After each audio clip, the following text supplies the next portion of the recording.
And sir बहुत सारे लोगों में तो ये भी मिथ है कि नहीं थोड़ी अल्कोहल तो अच्छी होती है, जबकि प्रीवियस पॉडकास्ट में भी हमें डॉक्टर्स ने बताया है कि जहर के समान है। तो सर एज अ कार्डियोलॉजिस्ट आप क्या मैसेज देना चाहेंगे जो यंगस्टर्स हैं? बायोमार्कर्स की बात कर रहे थे Right. में, जैसे एपोलिक प्रोटीन, एब्सोल्यूट उसके बारे में आप थोड़ा सा और एक्सप्लेन करिए कि ये क्योंकि अनकन्वेंशनल टेस्ट है जो हम हर कोई कराता है, नहीं कराते हैं। तो फिर इसके बारे में कोलेस्ट्रॉल बढ़ जाता है जब बॉडी के अंदर, तो लोगों को ये लगता है कि बस कोलेस्ट्रॉल की मेडिसिन ले ली, स्टैटिन शुरू हो गई है तो अब ठीक हो जाएगा सब कोई। तो आपको क्या लगता है कि सर इसमें आपका डाइटरी केयर और आपका वजन वेट मैनेजमेंट और इन सब चीज़ों का कितना रोल है?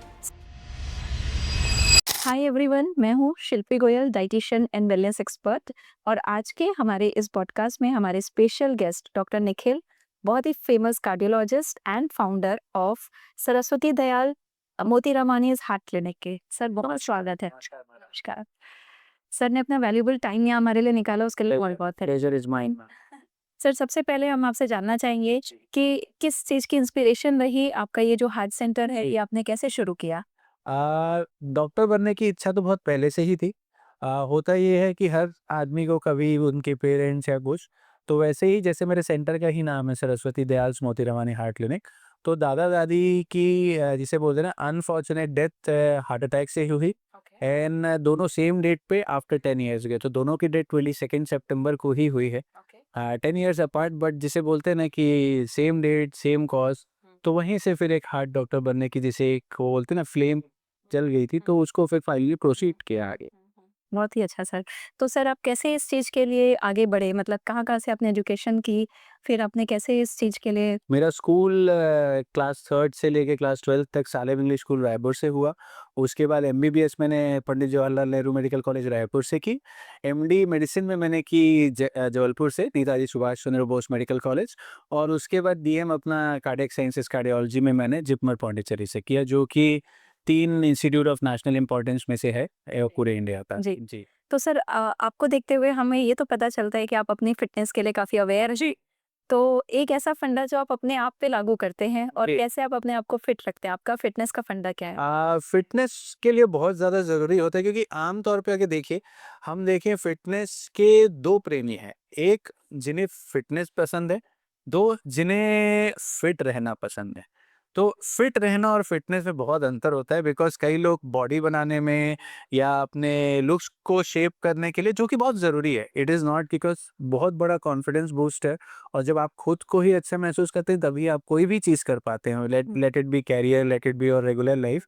So that is one part of fitness, but the second part is कि जब आप फिट रहते हैं, so your body and body functions are doing good, आपकी एनर्जी लेवल हाई होती है, and your happiness quotient is high. अगर आप आज की डेट पे देखेंगे, missing thing in everyone life is a happiness quotient. It's yes, yes. So what is your fitness funda sir? Fitness funda is कुछ भी करो, जैसे मैं स्पोर्ट्स पर्सन रहा हूँ right from my school time to college time, एक स्पोर्ट्स पर्सन रहा हूँ, जिम भी जाता रहा हूँ। So either be involve in your sport और कल्टिवेट अ हॉबी, जिससे कि आप कहीं ना कहीं कोई एक्टिविटी परफॉर्म करते रहे। करेक्ट। इनफैक्ट जैसे कई लोग बोलते हैं, जैसे वो आते हैं कि सर नींद पूरी नहीं हुई, तो मैं बोलता हूँ कि कोई दिक्कत नहीं है, खाना खाओ, सोने के पहले आधा घंटा वॉक करो, अपने आप बॉडी थोड़ी-सी एक्सर्ट करेगी, तो समहाउ नींद की प्रॉब्लम सॉल्व हो जाएगी। तो कहीं न कहीं अगर हम ही अपने लेवल पे कुछ एक ट्रिगर लेते हैं, तो things start moving. Right. Sir heart की अगर बात करें, जो द मोस्ट वाइटल ऑर्गन है बॉडी का, जब तक धड़क रहा आप जिंदा हो, और जिस दिन क्राफ्ट प्लेन हो गया उतना आप कम और हो, तो सर ये एक ऐसा उपकरण है जो पूरी लाइफ फंक्शन करता रहता है। जब मोमेंट आप माँ के गर्भ में आते हो उस समय से ले करके ये जब से धड़कना चालू करता है तो लाइफ, ये नहीं है तो लाइफ नहीं है। तो 100%। इतना इम्पोर्टेंट, इतना कॉम्प्लेक्स ऑर्गन के साथ आप डील करते हैं। राइट। और दिल तो सर आप जानते ही हैं कि एवरीबॉडी इमोशनल भी बहुत ज़्यादा लोग होते हैं। तो सर हम कैसे जानें कि अर्ली स्टेज पे ही हम अपने हार्ट को हेल्दी कैसे रखें, या हमारा हार्ट बीमार पड़ने लग गया है, तो किस तरह से हम इस बात को जानें? तो जहाँ तक रही अपने हार्ट हेल्दी रखने की बातचीत, तो हार्ट हेल्दी के लिए हमको हमेशा ये ध्यान रखना है कि भले ही वो हार्ट हो या पर से हमारी बॉडी हो, क्योंकि हमारी बॉडी या हमारा हार्ट फंक्शन एनर्जीज पे करता है, और हमारी बॉडी में बहुत सारे न्यूरो हार्मोनल चेंजेस रहते हैं। तो ये न्यूरो हार्मोनल चेंजेस जो बन के आए हैं, एक पर्टिकुलर पैटर्न में, एक पर्टिकुलर शेज में बन के आए हैं, एक हमें इनको डिस्टर्ब नहीं करना है। तो जब मैं ये डिस्टर्ब करने की बात कहता हूँ, तो पहले जब मैं बोल ही रहा हूँ, तो सवाल ये उठता है कि डिस्टर्ब हम कैसे कर रहे हैं? हम तो नॉर्मल जी रहे हैं। सो डिस्टर्ब ऐसे कर रहे हैं कि जो लेट नाइट अवेकनिंग्स होती हैं या लेट नाइट स्लीप्स होती हैं, तो आप अपनी स्लीप साइकिल के ऊपर इफेक्ट डालते हो। जब स्लीप साइकिल इफेक्ट होती है तो आपका जो न्यूरल एलिमेंट है बॉडी का, जो नर्वस सिस्टम है, वो अफेक्ट होता है, जहाँ से फिर हमारे हार्मोन्स के ऊपर फ्लक्चुएशन रहते हैं। तो एक वो वाला पार्ट हो गया जिससे कि हमारा स्ट्रेस एंजाइटी रिलेटेड है। सेकेंड मेजर पार्ट होती है आपकी आदतें, जिसमें कि फिटनेस और खाना पीना, ये दो चीज़ें बहुत इंपॉर्टेंट है। खाने पीने की जब भी बात होती है तो जैसे बोलते हैं ना कि हम बड़े छोटे से हैं, 2 साल के भी हों, 3 साल के भी हों, मम्मी से हमेशा अच्छा खाना है, अपने रिलेटिव्स बोले कि अच्छा खाना खाना है, नहीं ये सब नहीं खाना है। सो इसी में हमारी जिसे बोलते हैं ना, बचपन से ही हमारी गुत्थी इसमें बन जाती है, खाना क्या है, खाना नहीं खाना है। आप खाइए जो खाना है। इवन लोगों का कहना रहता था तो फिर तो पिज़्ज़ा और बर्गर की दुकानें बंद हो जानी चाहिए। मैं बोला ऐसे तो जिसे बोलते हैं ना, हर आदमी में भगवान ने हमको टेस्ट बड दिए, टेस्ट के लिए हैं, वो वरना बंद हो जाएँगे। ऐसा नहीं है कि चीज़ें बुरी हैं, इट इज़ कि हम क्या खा रहे हैं, कितना खा रहे हैं, ये जानना बहुत ज़रूरी है। क्योंकि over the period of time जो फाइबर डाइट जो पहले के ज़माने में हमारी मेजर डाइट हुआ करती थी, वो आज की डेट में गायब है। करेक्ट। आज की डेट में सिर्फ जिसे बोलते हैं ना, the more amount of grease यानी fat, the more tastier it is. Yes. तो हम पूरा ट्रेंड शिफ्ट में चले गए। सो इसीलिए हेल्दी डाइट जब भी बात करें, लॉट ऑफ फाइबर्स फाइबर्स आपको सैलेड से मिलेंगे, ग्रीन वेजिटेबल से मिलेंगे, फ्रूट से मिलेंगे। फ्रूट आजकल ऐसा हो गया कि इट हैज़ बिकम लग्जरी। आप फ्रूट खा, अरे मैं तो फ्रूट्स खाता हूँ, दैट बिकम्स कि जो चीज़ हम एक्चुअल में रेगुलर में करनी चाहिए, that is a luxury item कि आज मैंने फ्रूट खा लिया, जैसे कि हम आज कोई पिज़्ज़ा बर्गर खा के आए हो। Correct. So fruits should be something that should be there in daily basis. Same things होना चाहिए ग्रेन्स के साथ, बिकॉज़ जो हमारी गुड फैटी एसिड्स या अमीनो एसिड्स है, वो हमको ग्रेन्स और इस सब से मिलते हैं। Correct. So use of multigrains, use of different grains, हम अगर हम देखेंगे तो हमारी स्टेपल डाइट कहीं न कहीं गेहूँ है। तो गेहूँ और चावल के पीछे ही हम फोकस रहते हैं। But apart from that we should be much more using जितनी भी ग्रेन्स हैं, या जैसे आजकल मल्टीग्रेन्स आ गया तो इट इज़ इवन बेटर कि इवन अब तो मल्टीग्रेन के आटे भी अवेलेबल है। So those are the kind of things जो कि हमें ऑन अ रेगुलर बेसिस करना चाहिए। Correct sir. तो starting from your sleep schedule, आपका हैप्पीनेस क्वोशंट, हमको अपने न्यूरो हार्मोन्स डिस्टर्ब नहीं करना चाहिए। और जब वहाँ से वो डिस्टर्बेंस चालू होता है तो पूरी बॉडी में चेंजेस आने शुरू हो जाते हैं। Heart is one of the one major organ will get affected. और डाइट के लिए भी आपने बहुत ही अच्छे से सारी चीज़ें बताई, और फिजिकल फिटनेस का ध्यान रखना चाहिए। सर, हम देख रहे हैं कि यूथ जो है, आज कब का जो युवा वर्ग है, वो बहुत ज़्यादा सोशलाइजिंग करते हैं, लेट नाइट पार्टीज़ होते हैं, फिर उसमें cigarette, smoking, alcohol has become a part of the thing. And आजकल ये शादियों का भी हिस्सा बन गया, and people can not just avoid this kind of pleasures. Sir, लोगों में तो ये भी मिथ है कि नहीं, थोड़ी अल्कोहल तो अच्छी होती है, जबकि प्रीवियस पॉडकास्ट में भी हमें डॉक्टर्स ने बताया है कि जहर के समान है। तो सर, एज अ कार्डियोलॉजिस्ट आप क्या मैसेज देना चाहेंगे जो यंगस्टर्स हैं?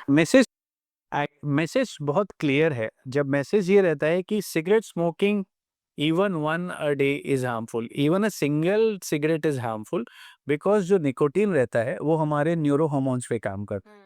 सो जहाँ वो बढ़ाएगा, सो ऑटोमेटिक आपकी जो नसें हैं वो सिकुड़ेंगी, या उनके ऊपर जो ब्लॉक्स हैं उनकी सतह टूटेगी। तो कहीं ना कहीं even a single thing can insight lot of changes. रही अल्कोहल की बात, पहली पुरानी स्टडीज जितनी थी वो ये फेवर करती थी कि red wine is good for heart, because red wine HDL बढ़ाता है जो कि गुड कोलेस्ट्रॉल होता है।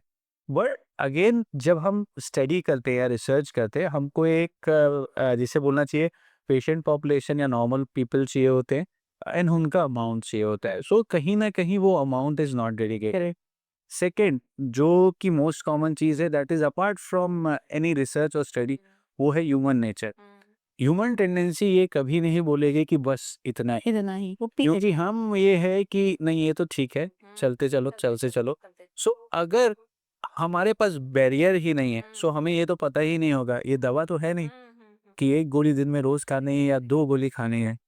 ये कहीं ना कहीं बॉर्डर्स क्रॉस हो जाए। Correct, correct. सो इन चीजों को अवॉइड करना is the best thing that we can do. तो अवॉइडिंग ऑल, एंड इनसे ज्यादा बुरी होती है जो आजकल के समहाउ पार्टीज का चलन है, is intake of drugs, ecstasy and other drugs, cocaine, hashish. तो इनसे तो डायरेक्ट डायरेक्ट जो हमारी हार्ट की आर्टरीज होती वो कंस्ट्रिक्ट होती हैं, और हार्ट अटैक आने के नहीं बहुत सारे केसेस देखे गए हैं कि सिर्फ ड्रग्स लिए और हार्ट अटैक आ गया। Correct correct so those are the kind of thing जिनसे तो जैसे बोलते हैं ना, अगर इनसे 2 कदम दूर हो तो उनसे 10 कदम दूर रहे। करेक्ट करेक्ट सो ये सब चीज़ को अवॉइड करना है।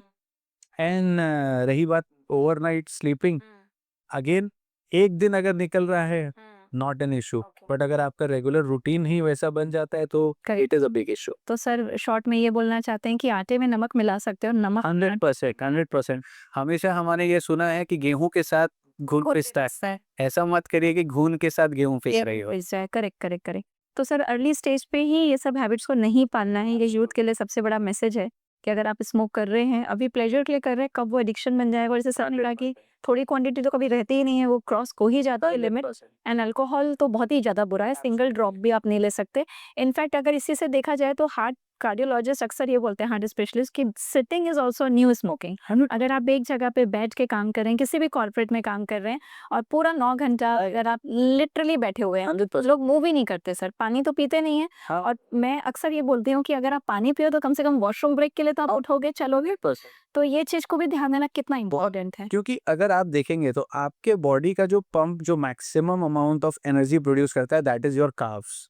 हमारा जो मेजर मसल्स जिसमें माइटोकॉन्ड्रिया जो एनर्जी प्रोड्यूस करते हैं बॉडी की, या जैसे हम जिम्स या हम ऑन अ लोकल लैंग्वेज अपने फ्रेंड्स या फैमिली से सुनते हैं बर्न आउट, हम अपने बॉडी को कैलोरीज बर्न आउट कर रहे हैं। सो उसके लिए most important things are calves and thighs. तो जब आप उसका यूज नहीं कर रहे तो आपकी जो एक्टिव एनर्जी है वो भी यूज नहीं हो रही है। सो आप बर्नआउट कुछ करोगे ही नहीं। सो जब आपका कुछ बर्नआउट नहीं हो रहा है तो एनीथिंग एक्सेस आपका फैट के रूप में स्टोर होता है, ये सबको पता है कि हमारा। और फिर हमारे पास क्वेश्चन आ जाता है यार हम मोटे कैसे हो रहे हैं या फैट ज्यादा हो रहा है।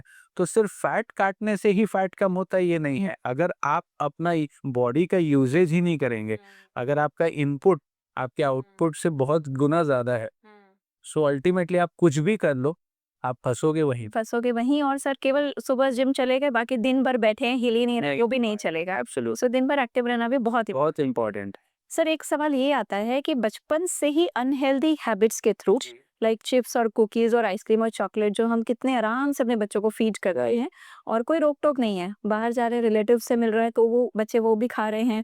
और जब तक उनका वेट नहीं बढ़ रहा है तो पेरेंट्स उतनी चिंता भी नहीं करते कि ठीक है बच्चा दुबला पतला एक्टिव है, लेकिन उसके अंदर मेटाबॉलिक चेंजेस होने शुरू जाते हैं। So excess of sugar will lead to changes in body. तो सर ये जब डिपोजिशन शुरू होता है तो वो कभी रिवर्स हो सकता है कि डिसॉल्व हो सकता है कि वो आगे ही बढ़ेगा या रोका जा सकता है? 100% रोका जाता है, क्योंकि हम जैसे अभी आपने कहा कि एक्सेस ऑफ शुगर कहीं ना कहीं जाएगा। और पहले मैं यही कह रहा था कि ये फैट जो आपका अनयूज्ड है ये जमा हो रहा है। अगर आपका output at the first point of time जब जमा आपका बहुत ज्यादा नहीं है, आपने उसी समय उन चीजों को चेंज करना चालू कर दिया है, so there is definite chance कि सबसे पहले तो वो एक्स्ट्रा जमा नहीं होगा। और जो थोड़ा बहुत जमा है वो आप कहीं ना कहीं उसे टू सम अमाउंट आपको यूज कर लोगे एंड सम अमाउंट वहां पे है। बट अगर वो एक एक्सेसिव अमाउंट हो जाता है, सो चीजें ऐसा नहीं कि उससे भी रिवर्स नहीं होती हैं, पर 100 में से 10 गया और 20 में से 10 गया में बहुत ज्यादा फर्क होता है। करेक्ट। सर ब्लड में जब चेंजेस आते हैं, हाई कोलेस्ट्रॉल आता है या डिसलिपिडीमिया आता है, तब तो बहुत लेट हो चुकी है। 100% उसके बाद कोई चेंज नहीं हो सकता। तो उस समय और आम पर्सन को तो एक ब्लड टेस्ट से ही पता चलता है। और अगर उसके ब्लड टेस्ट ठीक आए हैं, ईटिंग हैबिट बहुत बुरी है, तो वो सोचते हैं अभी तो मैडम कुछ चेंज हुआ नहीं है। और यूजुअली ये लोग होते हैं 30, 32, 33, 35 में कि अभी तो ब्लड में चेंजेस नहीं है, मतलब हम जो कर रहे हैं ठीक कर रहे हैं, हमें पूरा ग्रीन सर्टिफिकेट है, करते जाओ। तो सर अर्ली साइंस क्या हो सकते हैं कि हम उनको ये बता सके कि नहीं देखो मेटाबॉलिक चेंजेस आने शुरू हो चुके हैं बॉडी के अंदर? जैसे कोलेस्ट्रॉल के भी अब बहुत सारे अर्ली कोलेस्ट्रॉल टेस्ट आ गए हैं, जैसे लाइपोप्रोटीन्स हो गए, एपोलाइपोप्रोटीन्स हो गए। फिर रिस्क फैक्टर टेस्टिंग होने लगी है, जैसे HSCRP हाई सेंसिटिव CRPs हो गए। सो ये सारे मॉलिक्यूल मार्कर्स हैं जो आपके मेटाबॉलिक चेंजेस बताते हैं। इसके अलावा जैसे बोलते हैं ना कि हम एक तो एक्टिविटी लेस रहते हैं तो वैसे ही हमारे सिम्टम्स बहुत हाई रहते हैं इन टर्म्स ऑफ सांस फूलना, थकान लगना। करेक्ट। बट अगर आप थोड़ा भी एक्टिव और उसके बावजूद एट एज ऑफ 20, 25, 30 आपको थकान महसूस हो रही है, तो कहीं ना कहीं आपके मेटाबॉलिज्म में इशू है। अब वो हार्मोनल इशू है, वो आपका डाइटरी इशू है, वो क्या है, वो आपको एक तरीके से संकेत दे रहा है कि भाई इतनी थकान इस टाइम पे तो नहीं नहीं होनी चाहिए। तो फटीग, सांस फूलना, ये 2-3 ऐसी चीज़ें हैं जो आपको बहुत जल्दी बताएगी कि कहीं न कहीं मेटाबॉलिज़्म गड़बड़ हो रहा है। सर यूजुअली जो स्टेयरकेस क्लाइंबिंग का एक्टिविटी होता है और उसको उसमें कोई पर्सन की बहुत ही सांस फूल रही है और ब्रिंग बैक वापस से नॉर्मल पे आने में टाइम लग रहा है, इसका कोई पैमाना है सर कि कैसे उसको मेजर किया जा सकता है? ये हार्ट ए रेट और ये एक जो होता है, एक होता है 6 मिनट वॉकिंग टेस्ट। ओके। इसमें हम एक स्क्वायर रूम में हम 6 मिनट तक वॉक कराते हैं। उसमें ऑक्सीजन कितना डिप हो रहा है, उससे हम एक टेस्ट करते हैं। बट अगर हम कॉमन फिनोमेना देखें तो कॉमन फिनोमेना में बताना बहुत मुश्किल होता है। जैसे अगर हमारे पास भी पेशेंट्स आते हैं या कोई भी आता है कि सर सांस फूल रही है, तो मेरा उनसे सबसे पहले प्रश्न यही होता है कि भाई आप एक्टिव कितने हो, पहले ये तो मुझे पता लगे। क्योंकि आपकी एक्टिविटी स्केल ही नहीं है, आपका काम ही 9 घंटे बैठने का है, तब तो मेरी गारंटी आप दूसरी सीढ़ी भी नहीं चढ़ पाओगे। बट अगर कोई है जैसे लेट्स से सीआरपीएफ है या पुलिस पर्सनल्स हैं जिनको कि मॉर्निंग में 1 घंटा ड्रिल हो रहा है, वो सारी ड्रिल रेगुलर कर रहे हैं। अब वो मेरे पास आए हैं ये बोलते हुए कि सर पिछले 10 दिन से मेरे से ड्रिल नहीं हो रही है, मैं जल्दी थक जा रहा हूँ। वो एक बहुत बड़ा इम्पोर्टेंट फैक्टर है कि यहाँ कहीं कुछ गड़बड़ हो। गड़बड़ है। Correct correct correct. तो सर कोलेस्ट्रॉल बढ़ जाता है जब बॉडी के अंदर, तो लोगों को ये लगता है कि बस कोलेस्ट्रॉल की मेडिसिन ले ली, स्टैटिन शुरू हो गई है तो अब ठीक हो जाएगा सब कुछ।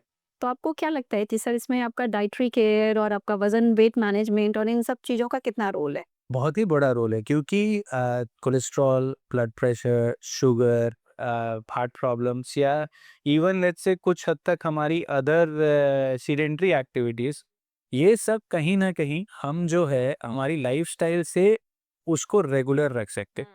Medications are an added help जब आप उसके द्वारा नहीं कर पा रहे हो, so then they are an additive factor ताकि वो नहीं हो। क्यों? अगर कोलेस्ट्रॉल हाई है, सो उसके वो ब्लड वेसल में जमा होने के चांसेस ज़्यादा हैं, जो कि आप नहीं चाहते क्योंकि एक बार जैसे मैंने कहा अगर वो जमा हो गया, फिर कुछ नहीं हो सकता, उसके बाद आप इरिवर्सिबल स्टेज में हो। करेक्ट। क्योंकि ये बहुत क्वेश्चंस आते हैं जब हम एंजियोग्राफी करके ब्लॉक्स बताते हैं, तो सर अब ये ब्लॉक हट कैसे सकता है? अनफॉर्चुनेटली वो ब्लॉक नहीं। कभी नहीं हट सकता।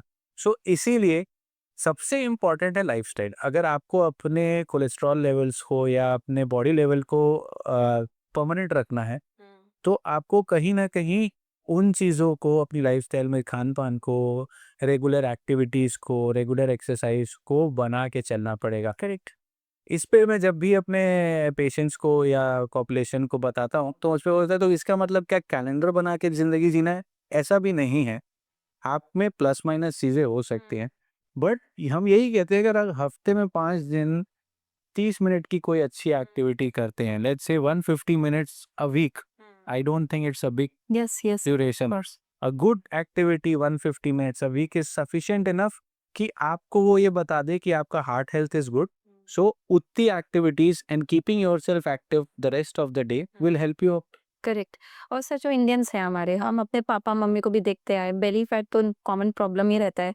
तो हमको लगता है कि ठीक है बेली फैट आ रहा है तो it is okay. Right. But वो बेली फैट, विसरल फैट कहीं न कहीं बढ़ता चला जाता है और फिर वो बहुत सारे प्रॉब्लम्स देखने को मिलते हैं। और कई बार तो मैंने ये देखा है कि लोगों के जो नेक में ब्लैकनिंग आती है उसको भी इग्नोर करते रहते हैं। वो ठीक से हमने बाथिंग नहीं ली होगी, नहाया नहीं होगा।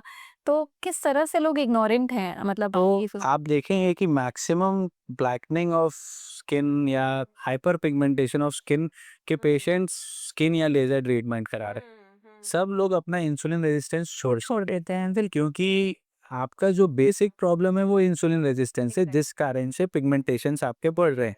अगर आप उसी के ऊपर फोकस करेंगे तो हो सकता है आप उस लेवल तक नहीं जाए। एक बार पिगमेंटेशन होने के बाद कई बार वो चीज़ें रिवर्स नहीं होती जब आपको डेफिनेटली उनकी कॉस्मेटिक्स की भी हेल्प लगेगी।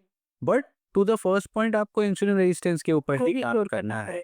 तो उसके लिए आपको अपनी एक्सरसाइज करनी पड़ेगी, अपने फूड डाइट ऐसी रखनी पड़ेगी कि भाई जितना बचा है इंसुलिन जो काम कर रहा है उसको ठीक कर सके। तो हम उतना कार्बोहाइड्रेट इनटेक उतना वो सब मैनेज करें। बट अगेन ये सब के लिए सबसे पहली चीज जो रिक्वायर्ड है कमिंग फ्रॉम द पर्सन जो अफेक्टेड है इज कि वो पहचान तो ले कि ये मैं गड़बड़ कर रहा हूँ। कर कहाँ रहा हूँ? तो इसीलिए सबसे ज्यादा जरूरी है हमको खुद को ये समझना कि ठीक है कैलेंडर लाइफ नहीं चाहिए, बट एक proper lifestyle at least 5 to 6 days a week आप रखिए। अपने वीकेंड्स आपके पास कुछ हद तक आप अपना एंजॉयमेंट करिए लाइफ का, on a daily routine enjoyment करिए। बट एक proper lifestyle will help you go towards a longer stage, नहीं तो पता लगा वीकेंड से कुछ बच गए। Exactly sir. और आई थिंक फिटनेस का तो अपना एक अलग मजा है, बिल्कुल। और जो फिट पर्सन है वो उस चीज को समझ से आता है ना, हैप्पीनेस क्वेश्चन होता है।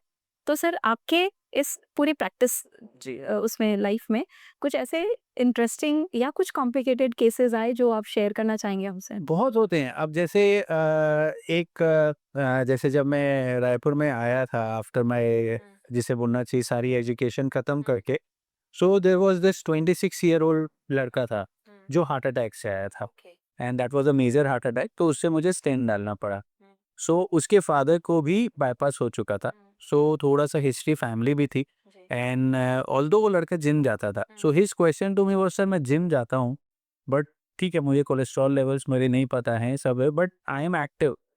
तो जैसा कि हम जानते हैं हार्ट अटैक सिर्फ एक कारण से, आपको शुगर है, आपको बीपी है, कोलेस्ट्रॉल, इससे नहीं होता, कई सारी चीज़ें जेनेटिक भी होती हैं। इसके बाद द इंटरेस्टिंग पॉइंट वाज, उनके उसके जवाब मैंने दे दिए, वो सारी चीज़ें हैंडल हो गई, he is hello and hearty, आज उस चीज़ को 3 साल हो चुके हैं, ही इज़ डूइंग गुड, उसने अपनी लाइफ़स्टाइल चेंजेस किए, सब कर लिया है, ही इज़ मच मोर, वो थोड़ा ओबीस था, अब ओबीस नहीं है, but obese would be a wrong word, थोड़ा हेल्दी था, विसरल फैट एंड ऑल था, अब उसका वो भी नहीं है, so he has changed his attack. But उस समय उसका एक बड़ा भाई था, that was he was 30 years old, he was healthy.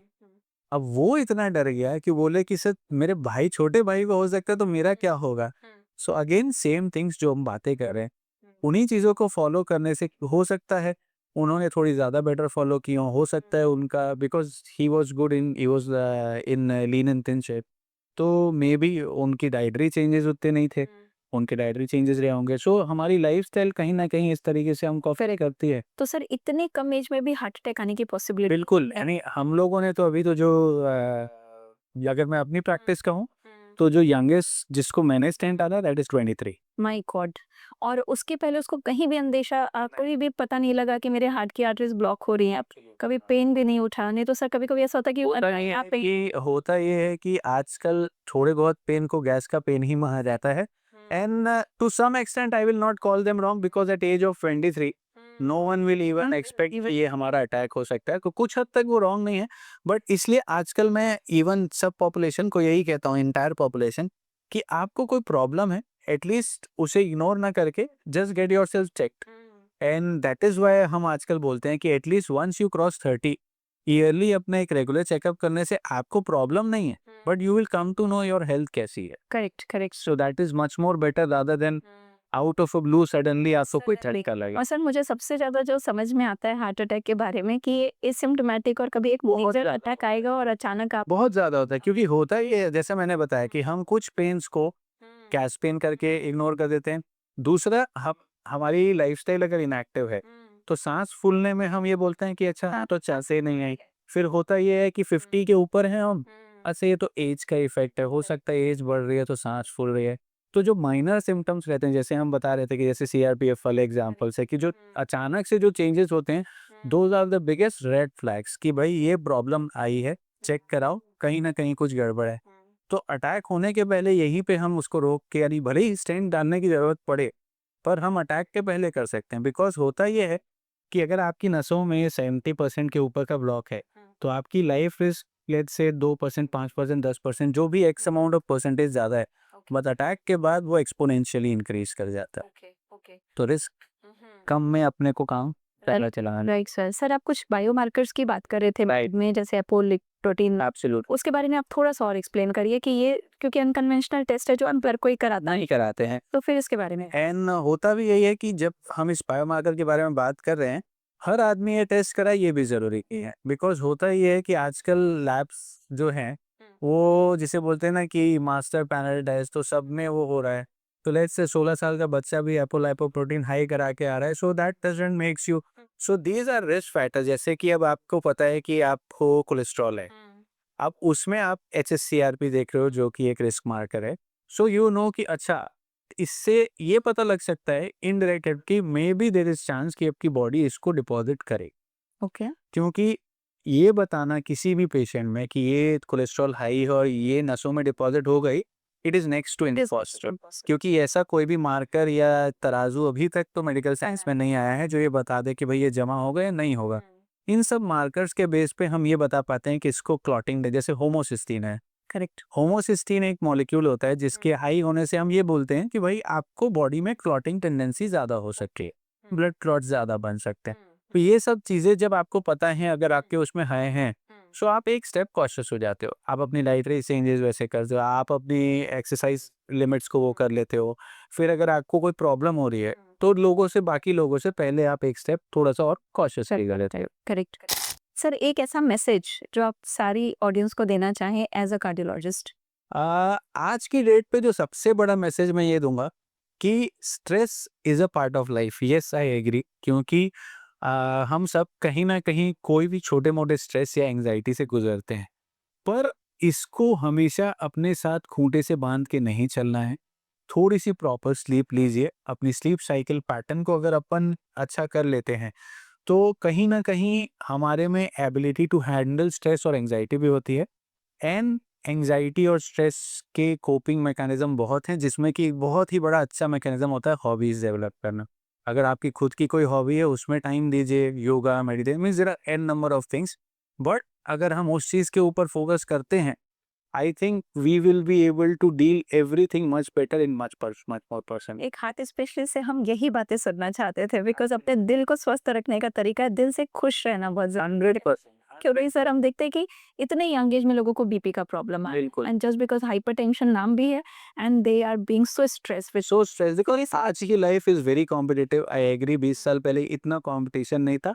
But जब हम ये खुद कह रहे हैं कि 20 साल पहले नहीं था, तो डेफिनेटली आज से 10 साल बाद कंपटीशन बढ़ेगा ही। करेक्ट। तो कहीं ना कहीं हम यही लाइफस्टाइल जी रहे हैं, तो उसमें हमको उसके मैकेनिज्म्स हमको खुद ही तैयारने पड़ेंगे। बिकॉज और एक्सरसाइज हमेशा एंडोर्फिन्स, हमारे जो शरीर के हैप्पी हार्मोन्स रहते हैं उसका नाम एंडोर्फिन्स होता है। तो वो कहीं ना कहीं उनको बढ़ाने के लिए हमको खुद ही काम करना पड़ेगा। और सर हम इतना काम करते हैं अपने बच्चों की आईक्यू बढ़ाने के लिए, उनकी नॉलेज लेवल को बढ़ाने के लिए, पर ईक्यू पे काम बहुत कम होता है। बिल्कुल। पेरेंट्स क्वालिटी टाइम नहीं देते हैं। बच्चे ट्यूशन से पढ़ रहे हैं, स्कूल में पढ़ रहे हैं, वो सब कर रहे हैं, लेकिन बच्चे वो जो पेरेंट्स के जो संस्कार हैं उसको कहीं ना कहीं एब्जॉर्ब नहीं कर कहीं ना कहीं पेरेंट्स अपने कामों में बिजी हैं, बिजी है। बच्चे अपने होम Gadgets और में स्कूल में और गैजेट्स में बिजी हैं। तो वो जो एक जो जैसे बोलते हैं ना, बेल स्टिमुलेशन और कनेक्ट, वो कई बार मिस हो जाता है। बट एट द एंड जब हम एक एक रूट कॉज पे काम करेंगे, every root cause will take time, but हम जब एक एक रूट पे काम करेंगे तभी हम उस पे राइट। सक्सीड कर पाएंगे। एंड हमें ये समझना है, every root takes much time. तो ऐसा नहीं है कि things will change in one day. Take your time but be happy. Correct. तो डॉक्टर निखिल ने इतने अच्छे ढंग से एक्सप्लेन किया बिल्कुल हार्ट को कैसे हेल्दी रखना है, अपने दिल के सुने, लेकिन अपनी लाइफ को डिसिप्लिन भी रखें, और खुश रहना सबसे ज़्यादा इंपॉर्टेंट। और हेल्दी डाइट, लाइफ स्टाइल और एक्सरसाइज पे उन्होंने काफ़ी फोकस किया। Being active, remaining active will lead to no heart disease at all ever.